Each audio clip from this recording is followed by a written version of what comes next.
Good morning, everybody. Alright, it is Saturday morning, 21st? Yeah, 21st of September. We are heading eastbound on Interstate 265 right now on the north end of the Louisville, Kentucky area. We're going to be making a delivery this morning to Kroger here in town on the east side of town. Yeah, we got a 6 a.m. appointment time, and I only had I started my day today in Leavenworth, Indiana, which is pretty close to the state line, you know, the border between Indiana and Kentucky. Alright, I gotta make sure I'm on the right track here. I thought I was, but I've been a bit. I have been to this customer one time before. I don't remember a great deal about it. I do remember the way a bit about how the streets in the area were kind of laid out and stuff. And I remember hitting the entrance from the east side of the lot, but that's about it. I don't even remember which exact driveway I used either, but anyway, we'll find out when we get over there. Alright, so what we have here is a load of Smithfield pork ribs that I picked up at the Lineage Logistics facility in Lincoln, Nebraska. I did vlog that one. Hopefully you guys saw that one. If you haven't yet, check it out. Should already be on the channel by the time you see this one. A little roughy. I don't call them freight shakers for nothing, guys. It's always a bit of a rough ride going over these bridge joints and crap. Alright. So that's what it was. I ran out of clock there picking up the load because that kind of the empty trailer fiasco. I talked about that story in that one though. Yeah, in the other video. But yeah, I ended up bedding down at Schumacher truck stop there on the west end of Lincoln. Ran at 675, whatever it was, miles from there to Leavenworth previous night and into yesterday, I guess I would call it now. And just left myself with 53 miles left to do. Set up for, I'm going to be getting into recap, so I kind of figured this will be kind of limited on what I can work with as far as loads are concerned, after I'm empty here. I do have a pre-plan. I'll talk about it in a bit, though, at the end of the video. Alright, so that said, I'll tell you about a story about my good friend David. So you guys know I picked up a load in Joplin, Missouri the other day. And it just so happened that David, my good friend, was also there picking up a load in Carthage. Now, more particular, and I'm not trying to dime out the company involved, but I'm not going to lie, I'm kind of question some of the practices there. Okay, well, I'm going to preface this with the fact that David had a scaling problem. He was overweight on the tandems when he picked the load up. Now, normally when I see that, my instant reaction is to question if the loader has any experience at all, or much experience at all, because an experienced loader usually does not have those kind of problems, or not normally, but yeah, there are some tricks to that one too. Yeah, I'm like, okay, I've talked with other friends about, let's say, Leprino Foods in Lemoore, California, cheese company. We usually take those loads to like Little Caesars or Domino's, like pizza-related companies. Guess I can get my speed back up. Let me get it zoomed in, by the way, for you and for myself, have a better concept of what the hell I'm doing there. Alright, so Leprino, the loads are always heavy, always over 40,000 pounds. Usually like about 42,000. Usually always about 77, 78,000 pounds gross when I leave there. Been there numerous times. Never once, and this is in California, by the way, never once have I ever had a problem there with having to bring the load back for rework. And then we actually had this conversation in the JCT Facebook groups a while back. Everybody, we were kind of wondering, has anybody ever had a problem with needing to get reworked there? And nobody seemed to have issues. Everybody would rave about how they know that every time they go there, literally every time they go there, they know their weights are going to be good. You scale it anyway, but you know that your weights are going to be good. Absolutely. Now, on the other hand, dealing with which one was it? Was it Americold? I can't remember what exact shipper he was at. It was at the Caves in Carthage off Civil War Road. I know it wasn't Schreiber. I've been to Schreiber there before, in those caves before, but he was at some other company there. It was a cold storage place that stores stuff for General Mills. Okay, well, General Mills in Joplin is actually where I picked my load up from while I was there. But I picked it up directly from General Mills, not from the cold storage place. So we're going to say the cold storage place. They load him now. His load was going to California. All right, so the load needs to be done right so he can run it across in California. Now, mind you, there was only one way station in California that he was going to have to deal with, and that was going to be. We're just crossing into Kentucky right now as we're crossing this river here. So his load was going to Shafter, over by Bakersfield. And he was going to have to go across the Tehachapi Scale to get over there. Now, a lot of time, depending on the time of day, Tehachapi, usually it's open during the daytime and closed at night, in my experience. But you never know when he was going to have to go. Actually, I think he had an afternoon appointment, so he was going to have to go there during the daytime hours. Anyway, I bet you this guy's going to speed up as soon as he catches me trying to pass him. They like to do that. See, I'm already sensing him speeding up a little bit.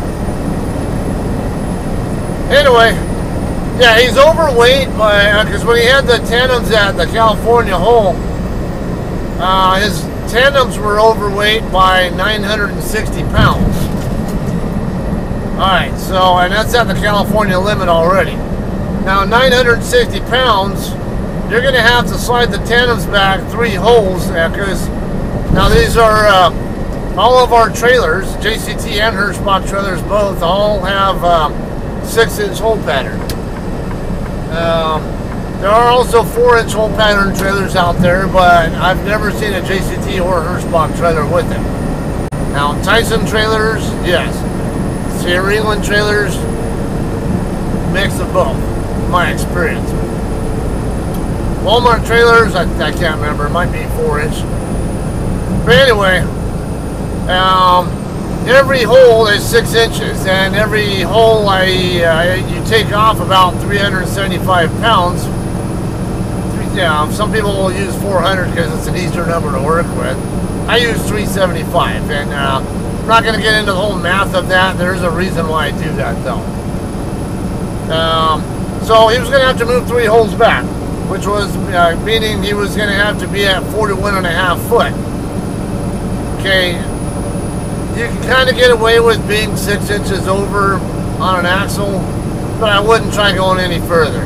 I had a friend who, when he and I both drove for Sierra England, he ended up over length coming into California via Las Vegas.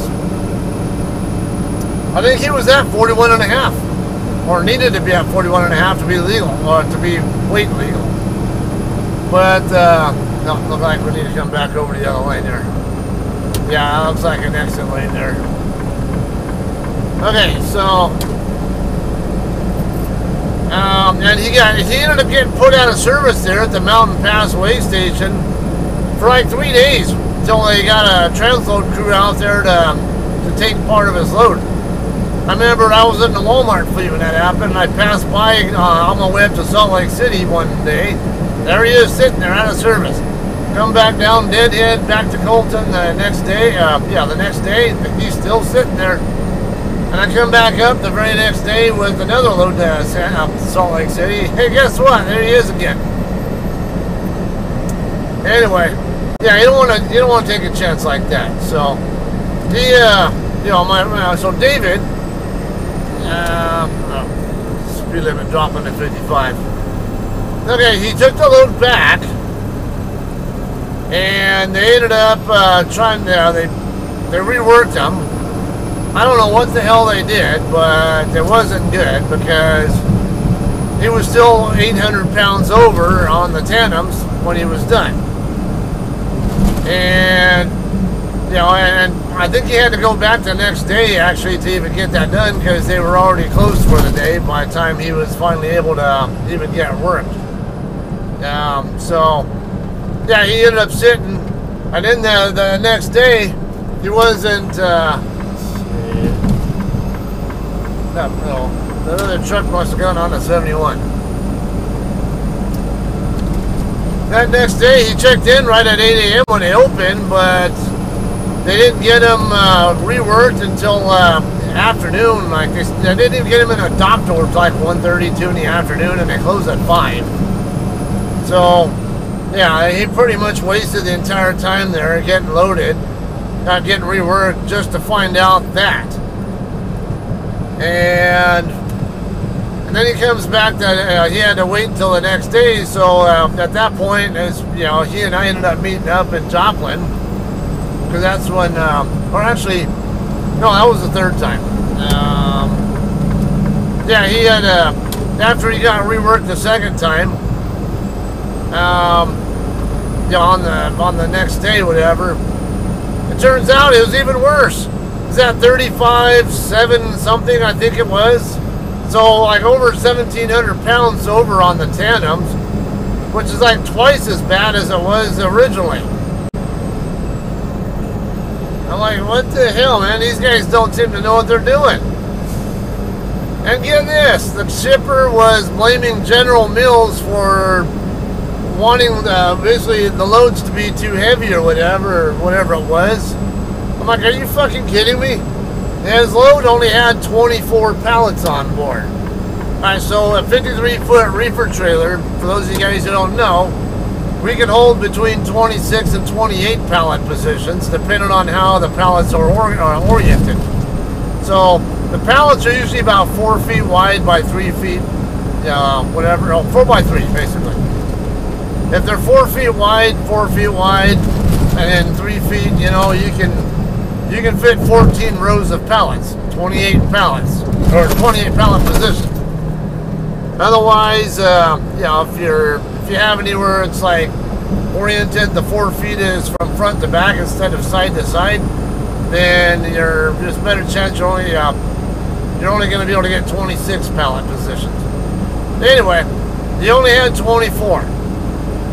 And on top of that, because when they reworked them, they actually gave them a pallet manifest to show how the pallets were oriented and how much each pallet weighed. And I'm like, no wonder they got you all screwed up. They had the row 1 and row 3 were both singles. Row 2 was a double. Row 4 through 10 were doubles. Row 11 and 13 were singles, and then row 14 was a double. I'm like, what are you doing even putting single pallet rows in there at all? Put them, double them all up. You can eliminate 2 entire rows of pallets right there by just putting 2 pallets in the same damn row. Okay, there's Now my map, it shows, yeah, that's the same way I've gone before. But I'm going to go ahead and take the other way. I've actually gone both directions. Last time I came here, I came in via the route that I was originally shown as blue, but I left going the route that is now blue. Alright, anyway. So they could have double stacked the, well, not double stacked, but put 2 pallets in a row up in the front, like instead of singles. And then some of the pallets, they had like I think a lighter one that was like 1,300 pounds up toward the front, and then another one that was like 2,500 pounds or 2,400, a little bit more toward the back. I'm like, why don't you put the damn heavier pallet up front and the lighter ones a little bit further back, and you won't have this problem. And they're sitting there trying to blame General Mills for this shit. I could not believe that. It was only 76,000 and change gross, so to me, there's no reason he should have had to had any pallets removed, you know, to even get it illegal. But ultimately, that's what ended up getting him legal, was they ended up pulling 1 pallet, if I remember right, or yeah. I think they either pulled a pallet or pulled some of the weight off of a pallet or whatever it was before he finally got it in California legal. Yeah, I think they pulled like a 1,500 pound pallet, somewhere in that ballpark, whatever. Again, like, you know, all you really had to do was one job: freaking load it right. Speaking of, I don't know, I usually, when we go to produce shippers in California, a lot of times they'll ask the driver, hey, how do you want the load loaded? Alright, so this is it right here, Old Henry Road. And I'm like, you know, a lot of people don't know any better, like what to do. Okay, I usually tell them I want it pinwheeled. Now, pinwheeled means you got a 4 foot, like 4 foot wide, and then the one next to it will be 4 foot long, and then the next row will be alternating. So the behind the 4 foot long will be a 4 foot wide, and then so that's what you call pinwheeling. In fact, when you pay lumper fees, sometimes they sometimes charge for pinwheeled load, and that's what that means. Is the pallets are arranged like that. When they get it out of the trailer, they have to spend more time basically moving the forklift around so in order to get it oriented the way they want to when they're putting it in their storage system. Alright, so yeah, I think it is this one here. Alright, perfect. 5:14, I have a 6 a.m. appointment. Be right here on the left side. What else? I was going to say something else on that too. I don't remember. But anyway, I guess it doesn't matter. Yeah, alright, so we got, I see one truck there, but yeah, so it is the driveway I thought that was going to be using. Because there's this one over here. And then the one over here where these guys are all coming in and out of. We see Martin coming out right now. That's where we're going to come in at. Looks like we're going to be waiting for this other truck to get in there first, though. Hopefully I got my... I'm trying to make sure I have room there for... Yeah, like that four-wheeler back there. Make sure they can get by.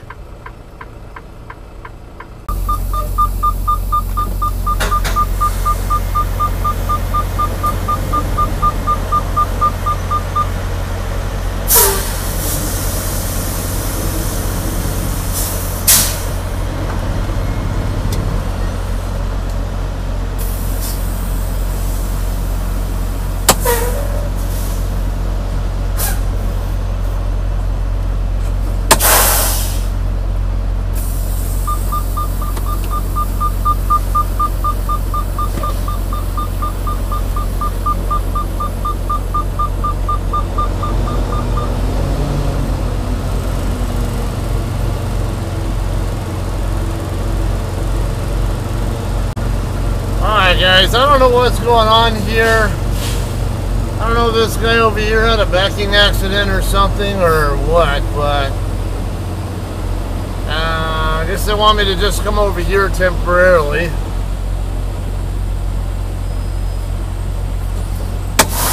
I have no idea what's going on, but this guy's been taking a while there. Might have to get out and double check what's going on here.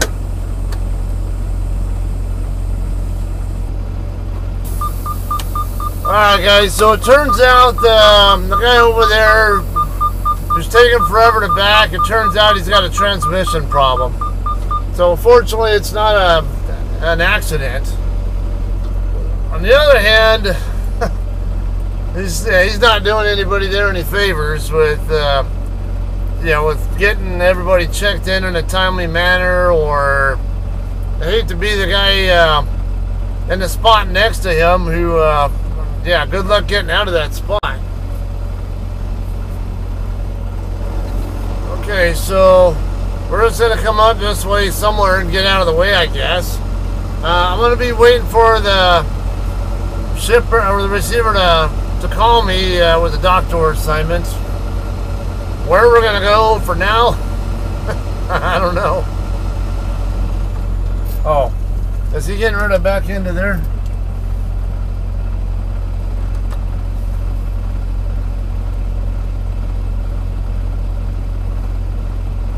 If he's trying to back into that spot right there, there's room. He's just got to start. Yeah, he is trying to back in there. Yeah, he can do it without, with me right where I'm at. It's not a problem.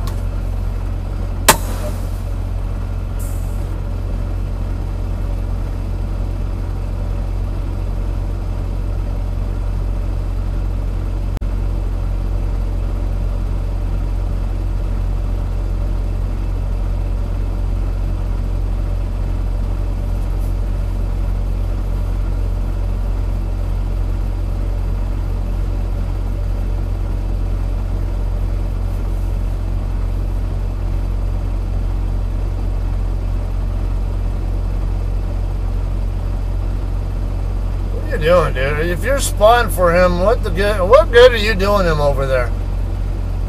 You're not doing him any good over there at all. Get up here by where these other trailers are at, where you can see him by his door.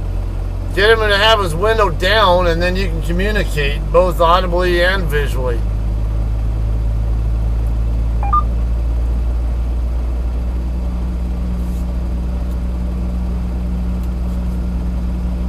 Oh, and then he's inside back there in the hallway. There's nothing at all you're gonna do that's useful at all there. Why are you there at all?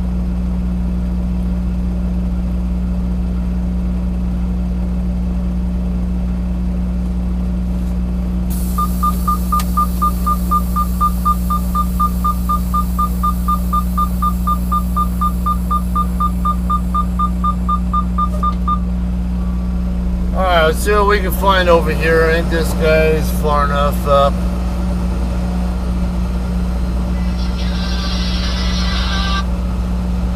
Hello?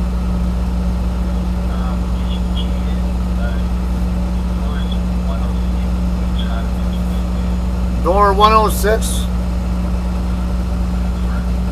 Okay. Is there a way, am I able to get around from the west side? Because there's a guy over here broke down who's blocking the normal way, I think.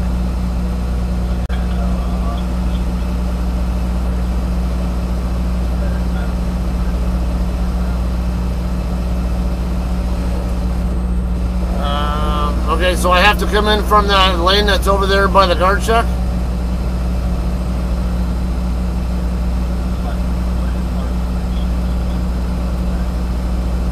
I'm not parked at all. I was never able to get over there because the guy's blocking the parking area.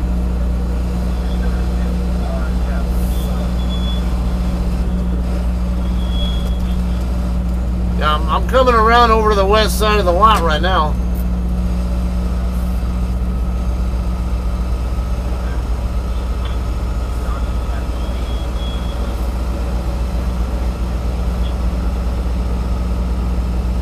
Okay, so there's no way for me to get around the north side of the building to get over there?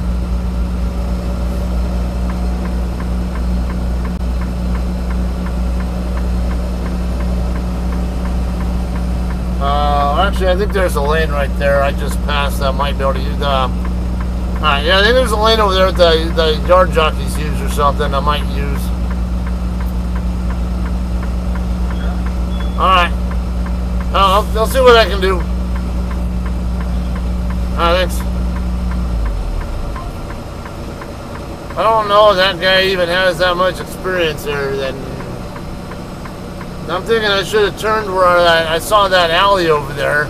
That alley's supposed to be for the shag drivers only, if I'm not mistaken, but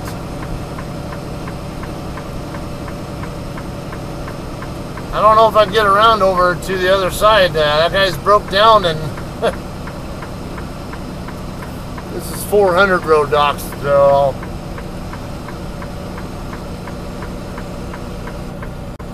alright, let me see if I can get turned around. Might even have to ask the shag drivers if I can use that alley over there to get around, because the guy who's broke down is blocking the whole entrance.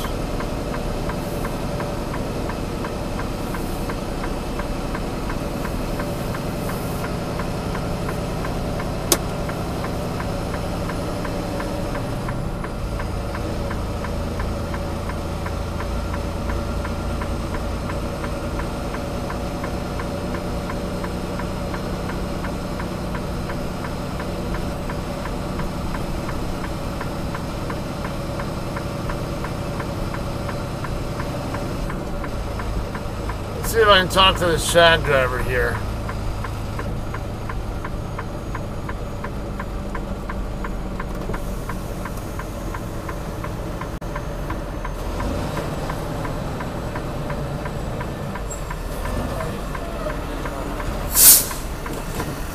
Hey, question for you.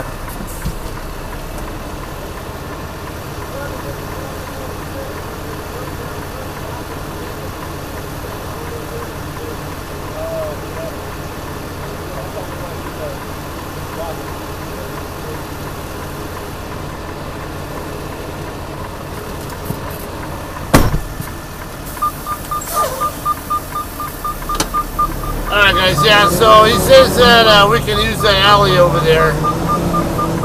Since I can't use the normal way because the broke down truck's blocking, so. What's going on? Yeah, where this shag driver's coming from, I think, is the alley right there.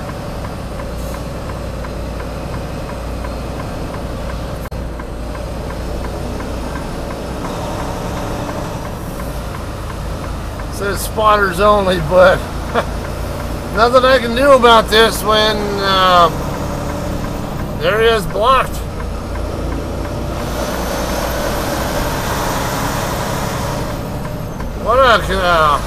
What a mess.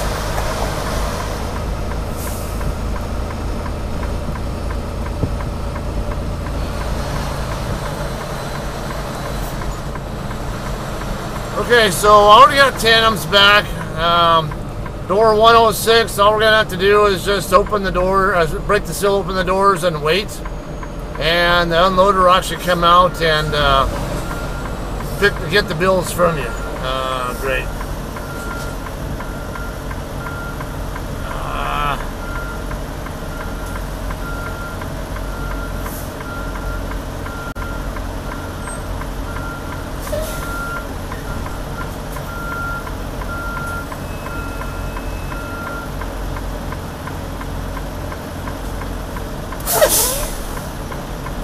Alright, yeah, the spotter threw me for a loop there, backing up like that. Now I'm wondering if...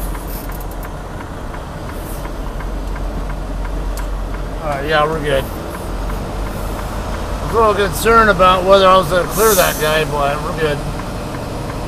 Okay, it looks like 106 is going to be on the other side of the office.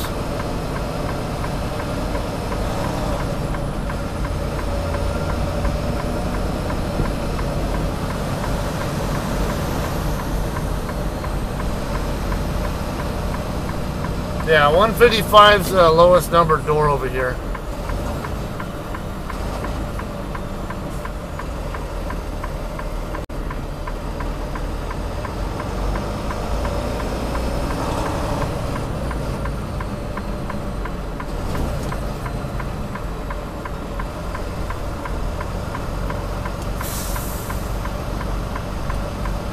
Six must be way down there by the end. It's like nowhere even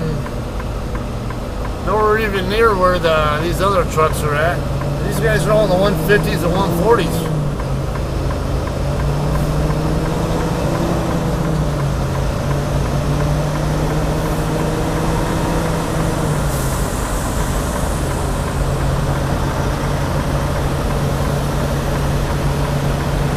Yeah, it should be down here pretty close to that drop trailer down by itself.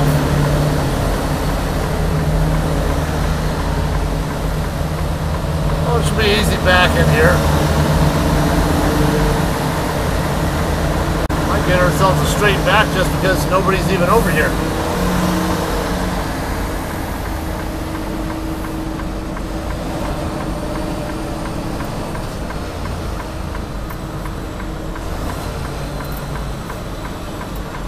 Okay, so this is 106 right here, so get to 108.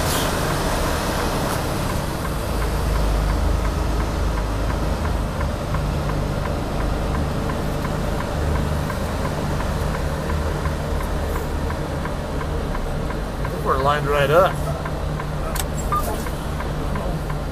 Back up, you damn truck. What are you waiting for?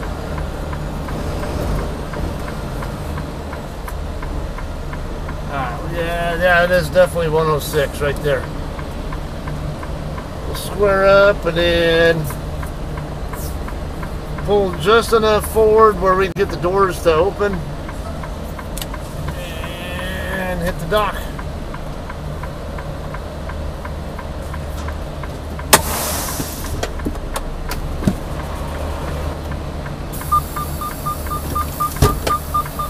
Alright, let's finish hitting this door. Angle's a little bit off. I need to get my drive tires a little bit more to the left. Trailer looks like it's pretty good.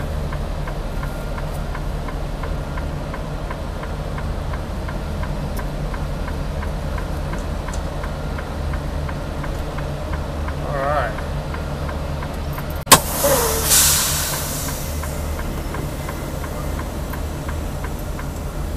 Alright guys, it's coming up on 6 a.m.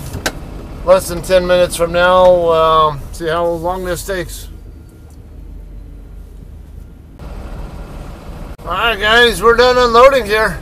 Let me see if I can get out of here before this guy. I don't know where he's trying to back in, but if I can leave, he'll have all the room in the world. Alright, so this was actually a really quick unloading. They started unloading me within, I would say, a couple minutes after I got in that door. It's only 6:40 right now, so I wasn't even in the door for an hour. Quite a pleasing experience as far as timeliness is concerned. No complaints. Alright, so I'm going to go ahead and let you know what we're up to next, because I just don't need to drag it on too long. What's this guy doing?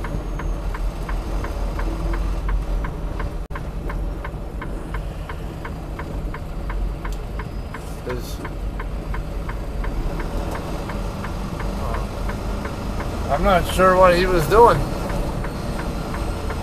Like he was getting ready to roll and then he stopped, but there's a stop sign right there, so I don't know that there's a real need for me to be on that side of that K-rail. Oh, that guy still broke down over there, so alright, I'm gonna have to use that alleyway to get through, I think. I don't know, there might, nah. So I have to maneuver around him, and I don't think there's enough room there, so.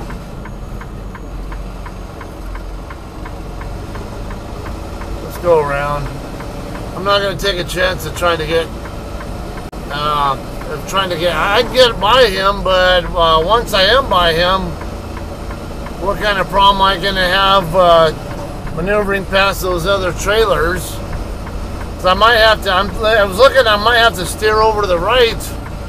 And if I do that before my trailer gets a chance to get by that guy, he gets hit. So, like, let's not take that chance. We'll come over this way and come back out the same way we came in.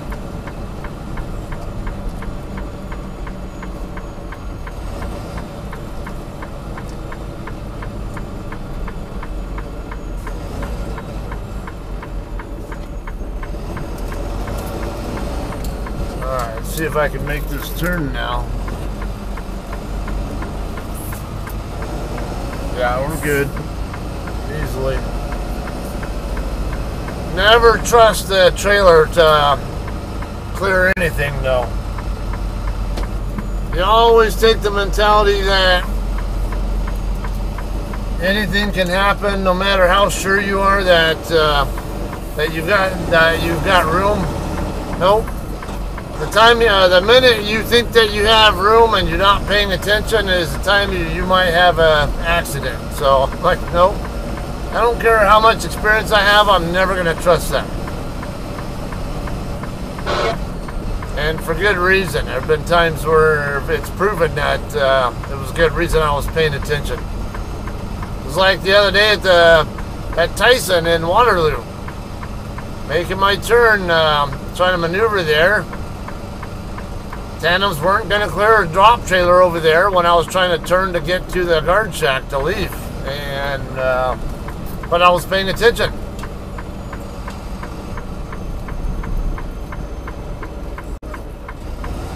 Okay, we'll stop up here. I think they just want to... Yeah, they have a position like this so they can just look inside the back of the trailer and verify, so... We'll go ahead and stop it where this thing says to stop and get out here and tell you where we're going next. Alright guys, we are gonna leave here. I guess there was not, he didn't really give a shit. I just had to close my doors and leave. Alright, anyway, I go either way, but I'm going to go ahead and come back out over this way. Shortest path to the interstate is more ideal. And that would be this direction here.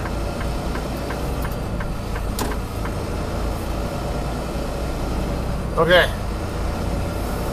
Alright, so what we got going on next is we're going to be picking up a reload at the Tyson facility. Yeah, looks like there's two left turn lanes here. Okay. Tyson facility in Robards, Kentucky.